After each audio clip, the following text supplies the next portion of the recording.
नमस्कार दोस्तों, मैं राजेश कपूर आपका टेक टॉक्स के अंदर एक बार फिर से बहुत बहुत स्वागत करता हूं। दोस्तों, ये प्रोग्राम बहुत ही सराहा जा रहा है बिकॉज हमारी कोशिश कुछ इस तरह की थी कि आपके टेक्नोलॉजिकल गैप्स को हम लोग इस प्रोग्राम के ज़रिए डिस्कस कर सकें। आज के इस मॉडर्न दौर के अंदर हर बिजनेस के अंदर टेक्नोलॉजी का कहीं ना कहीं इस्तेमाल ज़रूर होता है। जब हम उसका इस्तेमाल करते हैं दोस्तों, तो हम ये भूल जाते हैं कि इस टेक्नोलॉजी को सिर्फ हम ही इस्तेमाल नहीं कर रहे, बल्कि हमारे को इस पे काम करते हुए वो लोग भी देख रहे हैं जो शायद हमारे डेटा में बहुत इंटरेस्ट रखते हों। इन्हीं को हम गैप्स कहते हैं जी। और ये प्रोग्राम है अलग अलग प्रोफेशंस, अलग अलग बिजनेसेस के अंदर से इन गैप्स को ढूंढकर आप तक पहुंचाना, ताकि आप और ज़्यादा अलर्ट हों, सजग हों और टेक्नोलॉजी का सही से इस्तेमाल कर सकें। हमारे साथ इस शो के अंदर मौजूद रहते हैं हमारे एक्सपर्ट डॉक्टर नवीन धाम। आइए एक बार स्वागत कर लें उनका। डॉक्टर साहब, बहुत बहुत स्वागत है आपका। नमस्कार। डॉक्टर नवीन धाम एक साइबर एक्सपर्ट हैं। साइबर क्राइम्स को सॉल्व करना उनका एक पैशन तो है ही, प्रोफेशन भी है। हम लोग उनसे ये सलाह लेते रहेंगे इस प्रोग्राम के अंदर कि जो पर्सनालिटीज़ हमारे साथ इस समय यहाँ मौजूद हैं स्टूडियो के अंदर, उनके प्रोफेशंस के अंदर, उनके बिजनेसेस के अंदर कहाँ पर क्या गैप्स वो देख पा रहे हैं और कैसे उसको दूर कर सकते हैं। साथ ही में मैं आपको ये बता दूं कि क्लाउड एक्सेस द्वारा ये प्रोग्राम स्पॉन्सर्ड है। डॉक्टर नवीन धाम जीआईएस कंसल्टिंग के फाउंडर हैं और उनकी कंपनी भी इस प्रोग्राम को बनाने में उतना ही योगदान देती है जितना कि क्लाउड एक्सेस। क्लाउड एक्सेस दोस्तों एक ऐसा प्लेटफॉर्म है जिसने दुनिया भर के अंदर तहलका तो मचाया ही, लेकिन साथ ही में ये इंश्योर किया कि आपकी डेटा मैनेजमेंट बहुत ही सेफ तरीके से हो। लेकिन उसको और ज़्यादा सेफ बनाते हैं डॉक्टर धाम के स्पेशल एक्सपर्ट्स, जो कि लगातार मॉनिटर करते हैं हमारे डेटा सेंटर्स को कि कहीं उस पर कोई रैंसमवेयर तो नहीं आ गया, कहीं उसके अंदर कोई वायरस तो नहीं आ गया। तो डॉक्टर धाम के साथ में हम लोग इस चर्चा को जारी रखेंगे, लेकिन उससे पहले आइए मिल लेते हैं हमारे आज के एक्सपर्ट से, जो कि बहुत ही खास होने वाले हैं। तो सबसे पहले मिलते हैं हम लोग डॉक्टर वैभव सक्सेना से, जो कि हैं यशोदा हॉस्पिटल के एक रोबोटिक सर्जन। और उनके साथ में मौजूद रहेंगे हमारे साथ अजय कौशिक जी, जो कि हैं शीतल छाया डायग्नोस्टिक सेंटर के फाउंडर। आइए स्वागत कर लें इन दोनों गेस्ट्स का। डॉक्टर साहब, बहुत बहुत स्वागत है आपका हमारे शो में। अजय जी, बहुत बहुत स्वागत है आपका भी। Thank you Rajesh ji, and thank you mister Naveen, doctor Naveen Dham ji, और आपको हमको बुलाने के लिए अपने शो। सर, ये हमारा सौभाग्य है कि आप जैसी पर्सनालिटीज़ ने समय निकाला हमारे लिए, और ख़ास तौर पे ये समय आपका जो है वो इसलिए भी इम्पोर्टेंट रहेगा बिकॉज आपके प्रोफेशन से रिलेटेड जितने भी और प्रोफेशनल्स हैं वो जान पाएंगे कि टेक्नोलॉजी का सही इस्तेमाल किस तरीके से करना चाहिए, जैसा कि आप लोग कर रहे हैं। डॉक्टर साहब, मैं शुरू करना चाहूँगा आपसे। आप एक रोबोटिक सर्जन हैं। जी तो राजेश। रोबोटिक का मेडिकल लाइन के अंदर बहुत ज़्यादा यूज़ अब हम सुनने लगे हैं, तो कुछ एक्सप्लेन कीजिए। अगर हम अपने चाइल्डहुड को आज से 20 साल पहले देखें तो जब मूवीज़ आती थी उसमें भी यूज टू सी कि एक रोबोट है, जो स्टार वॉर या कोई भी आप इस तरह की मूवीज़ देखिए उसमें रोबोट्स ह्यूमन से लड़ रहे हैं। आज की डेट में, आज के परिवेश में ये रियलिस्टिक हो गया है, वो लड़ नहीं रहे हैं, वो हमें हेल्प कर रहे हैं। तो अगर हम टेक्नोलॉजी को सही से उपयोग करें तो वो टेक्नोलॉजी आपके लिए हेल्पफुल भी हो सकती है। सेम थिंग आई है सर्जिकल रोबोट्स में। जो मैं पेशे से एक डॉक्टर हूँ और एक यूरोलॉजिस्ट हूँ। मैं एक यूरो सर्जन या किडनी ट्रांसप्लांट सर्जन जिसे कहते हैं वो हूँ, और मैंने रोबोटिक सर्जरी में स्पेशल दक्षता हासिल की है all India institute of medical science new Delhi से। उसके बाद मैं अब्रॉड फेलोशिप के लिए भी गया था।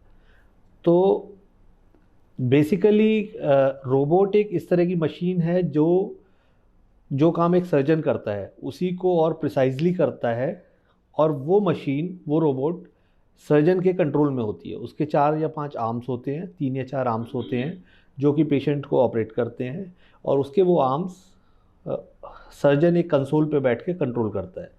अब बात आती है फिर सर्जन क्या करेगा। जब सर्जन का काम रोबोट करेगा तो सर्जन क्या करेगा।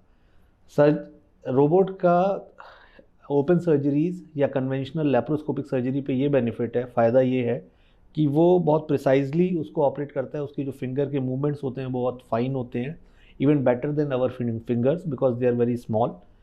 और अगर बहुत कम जगह है, कुछ बॉडी में अंदर ऐसी बॉडी में पार्ट्स होते हैं या कुछ जगह होती है जहाँ पे जगह नहीं होती है, जहाँ पे अंदर विजुअलाइजेशन देख नहीं सकते आप प्रॉपरली, उन जगहों पे कैमरा रोबोट का जो कैमरा है वो सर्जन के कंट्रोल में रहता है और वो वहाँ पे जाके 3D विजुअलाइजेशन, जैसे आपने 3D टीवी देखा होगा, उस तरह से अंदर झांक के देख सकता है सर्जन। और उन हाथों के हेल्प से, जो उसके फाइन फिंगर्स हैं रोबोट की, उसकी हेल्प से उसकी सर्जरी कर सकता है, सूचरिंग कर सकता है, कैंसर को निकालना है तो उसे निकाल सकता है। जैसे कि मैं किडनी का स्पेशलिस्ट हूँ, तो मैं किडनी की कैंसर्स हैं उसमें आधा किडनी निकालना है, या पेशाब की थैली में कैंसर है, तो वो सब काम बहुत प्रिसाइजली कम ब्लड लॉस से होता है, जिससे पेशेंट की रिकवरी जल्दी होती है। आज से 20 साल पहले सबसे पहले ये मुहिम स्टार्ट की थी, इंट्यूटिव नाम की एक कंपनी थी यूएस बेस्ड। उन्होंने रोबोटिक फर्स्ट जो यूएस एफडीए से अप्रूवल उनको 2000 में मिला था फर्स्ट जनरेशन रोबोट का। अब now we are using 4th generation robot. तो अब 4थे जनरेशन में उनकी जो टेक्निकल फाइननेस है वो भी बहुत इम्प्रूवाइज हो गई है, और उनका जो वर्क का जो एक्सपेंस है, मतलब कि दायरा है जिसे कहते हैं, कि ना केवल यूरोलॉजी गायनी के बहुत सारे ऑपरेशंस, देन कैंसर के बहुत सारे ऑपरेशंस, वो भी हम लोग अब रोबोट के द्वारा कर रहे हैं। डॉक्टर साहब, यहाँ पर एक प्रश्न ये उठता है कि हम लोग जब अपने आप को स्वयं को, खुद को किसी को सौंपते हैं, ऑपरेशन थिएटर में हम लोग लेटे होते हैं और एक एक्सपर्ट के हाथों अपनी ज़िंदगी को सौंप दिया होता है। यहाँ तो एक्सपर्ट भी सामने नहीं है और एक रोबोटिक आर्म चलती हुई नज़र आती है।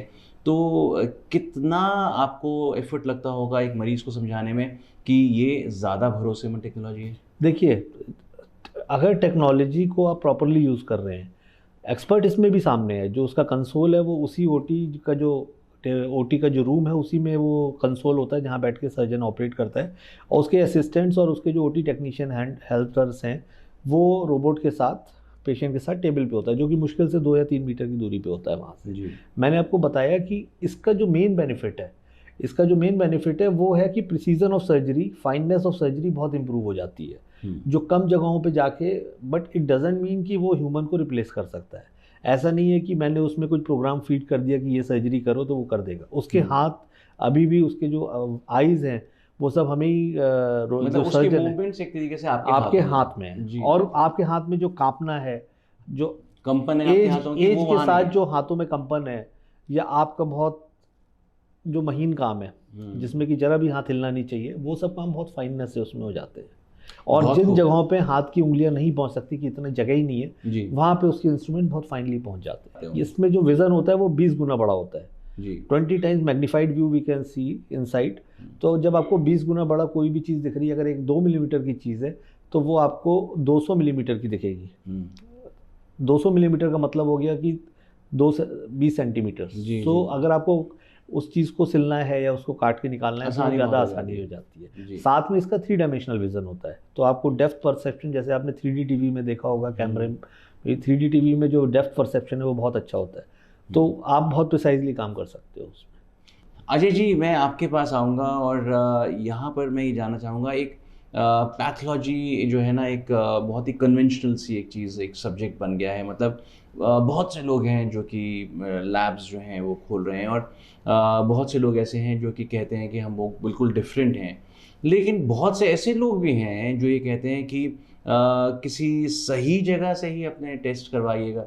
अब ये सही जगह जो है, मैं अपने दर्शकों के लिए समझना चाहूँगा, इसका क्या मतलब रहता है? सही जगह मतलब जहाँ पे सबसे पहले वो गवर्नमेंट अप्रूवल हो, क्योंकि गवर्नमेंट अप्रूवल्स इतने इजीली नहीं मिलता है। वहाँ पे सारी सर्विसेज इन हाउस हो। समझ लो कि आपने कहीं पे एक्सरे कराना है, या एक थायराइड का टेस्ट कराना है, या एक एचबी का भी टेस्ट कराना है, आपको वहीं से कराना है जहाँ पे वो होता है। ऐसा ना हो कि वो जो टेस्ट आप दे रहे हैं वो कहीं और जाके टेस्ट हो रहा हो, तो सही जगह नहीं है वो। सही जगह वही जहाँ पे जो चीज़ आपको करानी है वो उसी लोकेशन पे, उसी पॉइंट पे हो जाए, चाहे वो अल्ट्रासाउंड हो, एक्सरे हो, सीटी हो, एमआरआई हो, कोई भी चीज़ जहाँ पे होती है वो सही जगह है।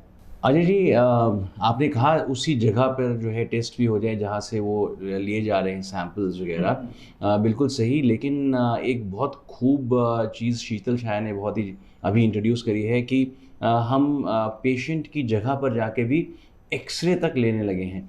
मैं इसके बारे में सर आप समझूंगा, लेकिन उससे पहले एक डॉक्टर नवीन धाम से एक रिव्यू ले लेते हैं। डॉक्टर साहब, आपने समझा अभी पूरे इन हमारे गेस्ट से उनके बिजनेसेस, प्रोफेशंस के बारे में राधा, तो कहाँ आपको ऐसा लगता है कि इनके प्रोफेशन में, अभी तो कन्वर्सेशन बाकी है सर, तो कहाँ आपको लगता है कि आगे जाकर हमें ऐसा कुछ महसूस हो सकेगा कि शायद इनके काम में आपकी कहीं ज़रूरत पड़ती है? ये जो जो भी मैंने दोनों प्रोफेशन समझे, दोनों प्रोडक्ट्स में जो है, पहले में तो रोबोटिक सिस्टम है जिसमें कि फर्मवेयर यूज हो रहा है, दूसरे वाले में भी फर्मवेयर ही यूज हो रहा है। जबकि नॉर्मली जब हैकर हैक करता है किसी भी ऑर्गेनाइजेशन को, एक वेबसाइट, एक एप्लीकेशन, मोबाइल एप्लीकेशन या सर्वर, इसको हैक करना तो बड़ा आसान होता है।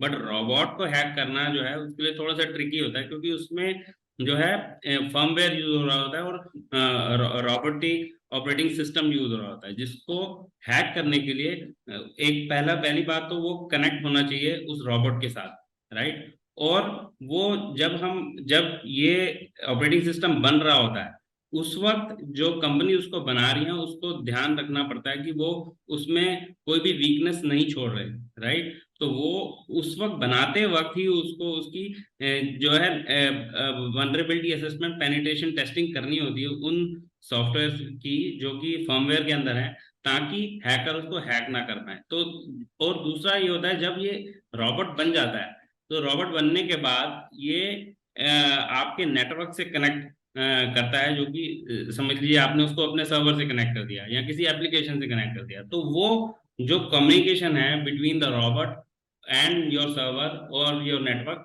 वो कई बार वीक हो जाते हैं, तो उसमें से जो डेटा है वो हैकर उठा लेता है, राइट। सो एक वो एरिया होता है जहां पर बहुत ही हमें ध्यान रखना होता है, और एक प्रॉपर ऑथेंटिकेशन जो हो रही है, जैसे कि सॉफ्ट पासवर्ड और यूजर नेम्स यूज किए जाते हैं जब रोबोट के साथ हम कम्युनिकेट करते हैं, वो भी स्ट्रांग होने चाहिए। और दूसरा जो है आपका मिस कॉन्फ़िगरेशन और बैड प्रोग्रामिंग हो जाती है कई बार रोबोट बनाते वक्त, at the time of making the robot, तो वो भी एक बहुत ही महत्वपूर्ण चीज है जिसको रोबोट बनाते वक्त हमें देखना चाहिए। और एक सेल्फ हीलिंग प्रोसेस होता है रोबोट के अंदर, जब वो अटैक किया जाता है तो अपने आप को सेल्फ हील कर लेता है वो, तो वो बहुत ही महत्वपूर्ण है जो कि देखना चाहिए during the design of that particular robot, right. और which we can call as a security by design. तो जब डिजाइन बन रही होती है तभी हमें सिक्योरिटी भी डिजाइन करनी होती है उस रोबोट की, तो वो बहुत जरूरी है। और दूसरा, ऑपरेटिंग सिस्टम फर्मवेयर जो है वो अपडेट होते रहने चाहिए टाइम बाय टाइम, क्योंकि नए नए हैकिंग अटैक्स आते रहते हैं, और जो फर्मवेयर अगर रोबोट का वीक होगा तो वहां पर हैकर उसको अटैक कर सकता है। और एक आईडीएस सॉल्यूशन होता है जिसमें कि अटैक को वो जो है डिटेक्ट कर लेता है, इंट्रूजन डिटेक्शन सिस्टम कहते हैं उसे।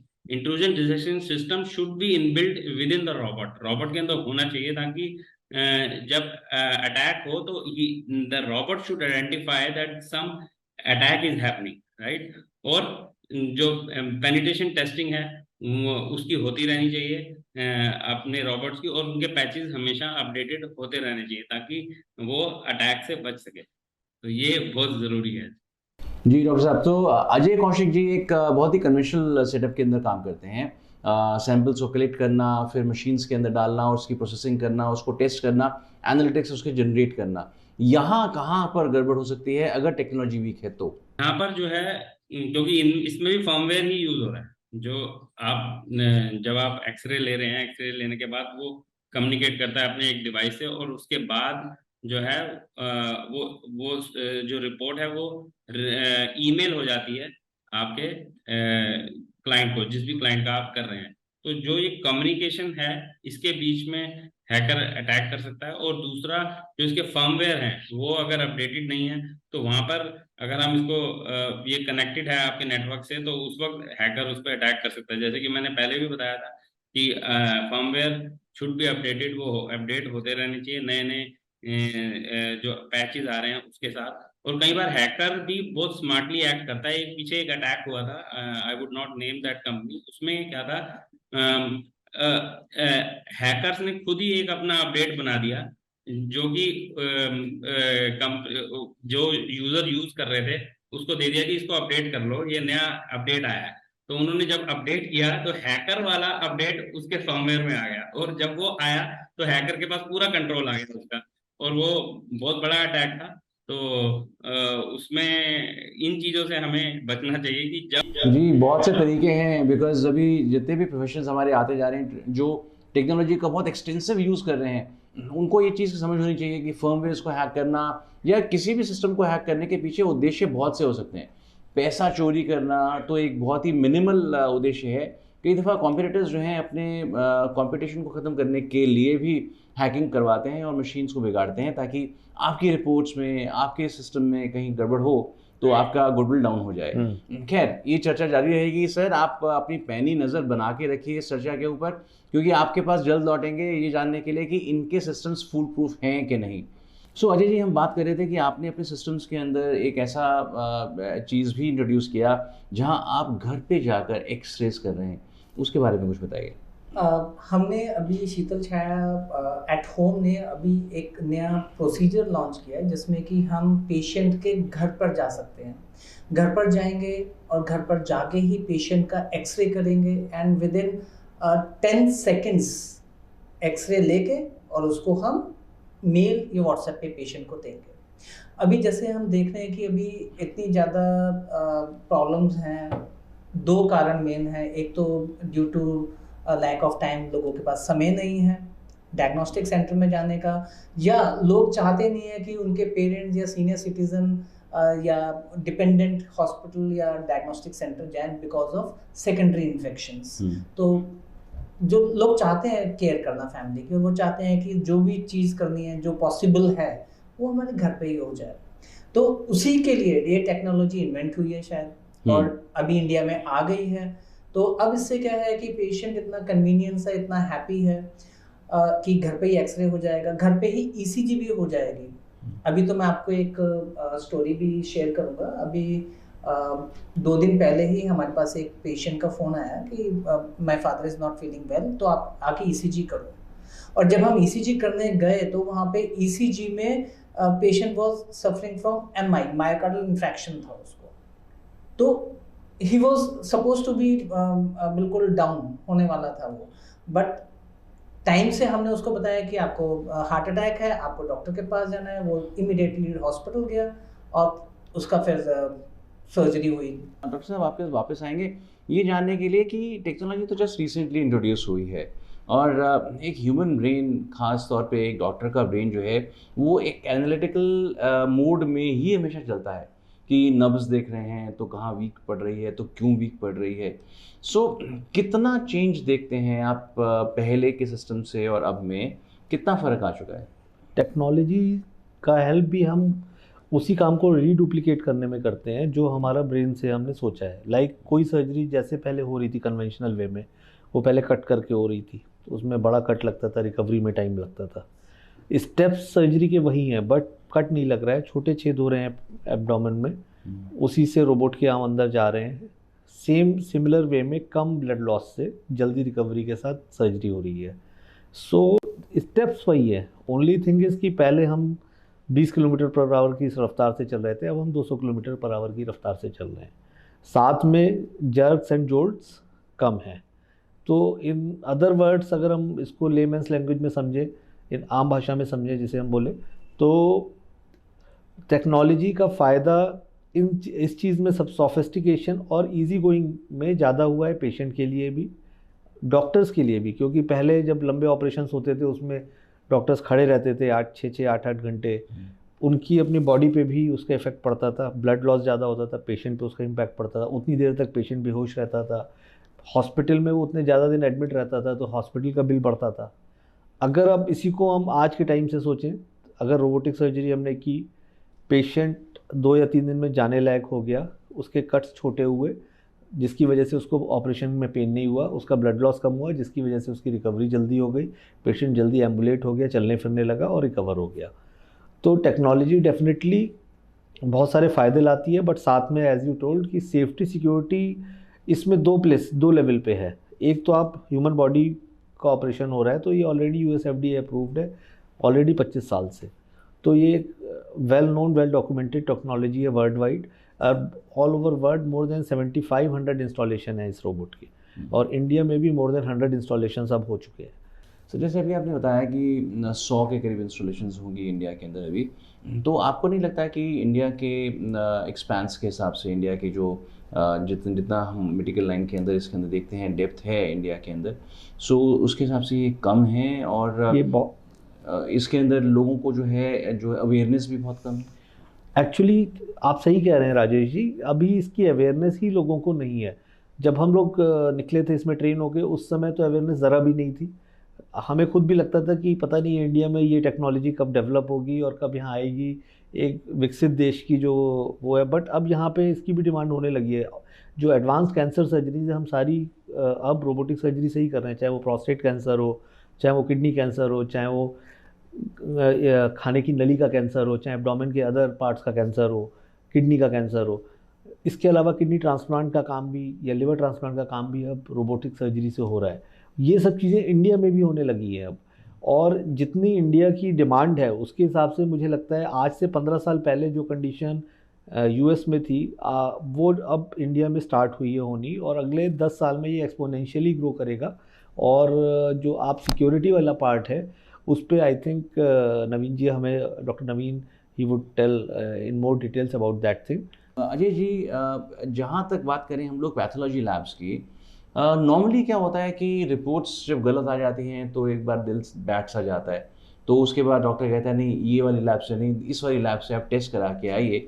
मैं ये चर्चा पहले भी कर चुका हूँ, अभी मेरा पिछला क्वेश्चन यही था, लेकिन यहाँ फ़र्क बस क्वेश्चन में ये आता है कि क्या मशीन्स का अपडेटेड रहना रिपोर्ट्स को जो है वो सुनिश्चित करता है कि वो बिल्कुल ठीक निकलें, एक्यूरेट निकलें?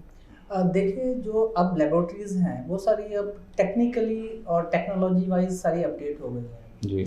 अभी जैसे कोई भी पेशेंट आता है तो चांसेस ऑफ एरर कम किसके लिए होते हैं कि जैसे कोई पेशेंट आएगा हमारे पास तो सबसे पहले उसका बिल बनेगा। जैसे बिल बनेगा उसमें दो चीज़ें प्रिंट होंगी, पहला होगा बारकोड और दूसरा होगा क्यूआर कोड। वो दोनों इंटरलिंक्ड होते हैं। बारकोड उस पेशेंट के सैंपल पे लगा दिया जाएगा। अगर बारकोड सही लगा है तो मतलब जांच सही होगी। बारकोड जैसी मशीन के अंदर जाएगा तो मशीन अपने आप पे, अब सारी मशीन जो है ना सब ऑटोमेटिक हो गई हैं, वो जैसे ही बारकोड मशीन के अंदर जाएगा, मशीन बारकोड रीड करके वो सारा डाटा अपना सॉफ्टवेयर से कैप्चर कर लेगी कि पेशेंट का नाम क्या है, उसकी एज क्या है और उसके कौन कौन सी जांचें होनी है। चाहे उसका, जैसे समझ लो कोई पेशेंट है उसका हमने खाली LFT करना है और किसी पेशेंट का KFT करना है और एक पेशेंट इसका LFT KFT लिपिड प्रोफाइल तीनों टेस्ट करना है। तो जैसे बारकोड हम रीड करेगी मशीन, वो अपने आप ही पेशेंट का डाटा सारा कैप्चर कर लेगी और वो वही टेस्ट करेगी जो कि बाहर बिल हो रखे, जिससे कि चांसेस ऑफ एरर 0 हो जाते हैं। जैसी रिपोर्ट जो है रेडी होगी वो ऑटोमेटिकली अप्रूवल के लिए पैथोलॉजिस्ट के पास जाएगी। पैथोलॉजिस्ट उसको अप्रूव करेंगी। अगर उनको किसी चीज़ में एरर लग रहा है, समझ लो कोई रिपोर्ट है एबनॉर्मली हाई है या एबनॉर्मली लो है, तो वो उसको री-वेरीफाई करेंगे, फिर उसको वो री-अटेम्प्ट करेंगे उस सैंपल को क्लिक करके, और उसके बाद भी अगर वो रिपोर्ट सेम आती है तो उसको वो अप्रूव करेंगे। और जैसी रिपोर्ट अप्रूव होगी वैसे ही पेशेंट के पास एक मैसेज जाएगा कि आपकी रिपोर्ट रेडी है, और पेशेंट बिल पे जो बारकोड है उससे रिपोर्ट को स्कैन करेगा और डाउनलोड कर देगा। अभी जब आपने कही बात ऑथेंटिसिटी की, जहाँ पर हम लोग ये डिटर्मिन करते हैं कि मशीन्स जो हैं किस तरीके से बार कोडिंग और सैम्पलिंग जो है उसको मार्किंग करती हैं प्रॉपरली, यहाँ हम बात करते हैं आपकी उस फैसिलिटी की जहाँ आप घर पे जा रहे हैं, एक्सरे मशीन्स लेके जा रहे हैं, 10 सेकंड के अंदर आपने बताया कि हम लोग उसको रिपोर्ट भी दे पाते हैं। यहाँ ऑथेंटिसिटी को इस्टेब्लिश करने के लिए आप क्या मेजर्स अपनाते हैं? ये जो मशीन्स हैं, पहले तो ये जो मशीन्स हैं they are very high end DR system. DR means direct radiography. It is very high end system, latest in radiology. उसमें क्या होता है कि अभी जो एक्सपोजिंग जैसे ही होगा वैसे ही जो फिल्म है या एक्सरे है वो इमीडिएटली लैपटॉप में आ जाएगा। उसमें कोई मतलब ही नहीं है कोई उसमें एरर हो। अभी जो सबसे बड़ा एडवांटेज इसमें है कि जो अभी नए एक्सपोजिंग यूनिट्स आ रही हैं वो इतने हाई फ्रीक्वेंसी हैं और इतनी छोटी फ्रीक्वेंसी के, मतलब कि दे आर ओनली 35 mm। अभी जैसे हम एक्सरे करने हमारे सेंटर पे या किसी भी स्टैटिक सेंटर या हॉस्पिटल में हम जाते हैं तो वहाँ पे जो मशीन्स होती हैं वो सारी 500 mm से ऊपर ही होती हैं, उससे नीचे कोई मशीन नहीं होती है। अगर हम आम आदमी की भाषा में देखें तो हमारे अंदर 500 किरणें जा रही है, सिंपल सा बिल्कुल आम आदमी की भाषा में। और अब जो मशीन आ गई है जो हम होम एक्सरेज में यूज कर रहे हैं उसमें वो खाली 35 mA की है, मतलब 500 की जगह सिर्फ 35 किरणें हमारे अंदर जा रही हैं। तो डेफिनेटली वो कंपैरेटिवली उससे सेफ है, हाई फ्रीक्वेंसी होने की वजह से क्वालिटी बेटर है। बहुत खूब अजय जी, ये एक रिवोल्यूशन था हमारे लिए कि इतना एक्सपोजर कम हो चुका है इन मशीन्स के ज़रिए, इन मशीन्स की वजह से। और डॉक्टर वैभव से मिलके तो बहुत ही अच्छा लगा, क्योंकि उन्होंने बताया कि किस तरीके से रोबोटिक्स जो है आज की मेडिकल लाइन को बिल्कुल ही रिफॉर्म करता चला जा रहा है, चेंज करता चले जा रहा है। सो डॉक्टर साहब, आपने हमारी चर्चा सुनी और आपने देखा कि हमारे दोनों एक्सपर्ट्स जो हैं, दोनों गेस्ट्स जो हैं यहाँ पर जो बैठे हुए हैं, उन्होंने अपने सिस्टम्स को किस तरीके से इक्विप कर रखा है। तो क्या गैप देख पाए या फिर आप क्या सजेशन देना चाहेंगे? क्योंकि मैंने सुना कि दोनों के केसेस में बहुत ही ऑथेंटिक वेंडर से इन्होंने खरीदा है और प्रोक्योर किया है जो भी रोबोट्स, जो क्योंकि एक रोबोट को खरीदने से पहले एक रिस्क असेसमेंट होती है, बहुत जरूरी होती है, जो आपको जरूर करनी चाहिए। जो कि सबसे पहला उसमें आता है कि आप किससे ले रहे हैं वो रोबोट, क्योंकि रोबोट्स में ओपन सोर्स रोबोटिक जो आपका सोर्स होता है, डेवलपमेंट कोड होता है, वो भी कहीं वेंडर्स यूज कर लेते हैं। पर जो ऑथेंटिक वेंडर्स हैं जो कि काफी टाइम से इसमें काम कर रहे हैं, तो वो ऐसा नहीं करते, क्योंकि उनके पास अपनी टीम होती है जो उसको बनाती है और फिर उसको अपडेट भी करती है। तो इन दोनों के केसेस में आई मस्ट से कि बहुत ही सिक्योर सिस्टम है जो ये यूज कर रहे हैं, and it is very appreciable. और जो है अगर इस इंडस्ट्री में देखा जाए कि कितने जो है लोग जो भी इस तरह के रोबोट्स यूज कर रहे हैं, उनको क्या क्या मेजर्स लेने चाहिए, वो मैंने पहले भी बताए थे, जो कि जिसमें कि दे शुड मेक श्योर कि जब भी वो खरीद रहे हैं, पहला तो वेंडर जिससे खरीद रहे हैं, अगर खरीदने के बाद जब वो आप अपने नेटवर्क से कनेक्ट कर रहे हैं, तो वो नेटवर्क की असेसमेंट उनको करते रहनी चाहिए, क्योंकि हैकर नेटवर्क से आकर आपके रोबोट में घुस सकता है अगर वो नेटवर्क से कनेक्टेड है तो। दैट्स सो वंडरफुल डॉक्टर नवीन, आपने तो समराइज कर दिया इतने खूबसूरती से। और साथ ही मैं शुक्रिया करूंगा डॉक्टर नवीन धाम का, जिन्होंने इतनी खूबसूरती से हमारे को ये बताया कि टेक्नोलॉजी के अंदर गैप्स जो हैं कहाँ तक हार्म कर सकते हैं। फर्मवेयर्स को डेफिनेटली आपको अपडेट करते रहना चाहिए, पैचेस को अपडेट करते रहना चाहिए। इसके लिए आपको यदि एक्सपर्ट की ज़रूरत महसूस होती हो, डॉक्टर नवीन धाम के नंबर्स हम लोग यहाँ पे फ्लैश कर रहे हैं, ज़रूर कॉन्टैक्ट कीजिएगा।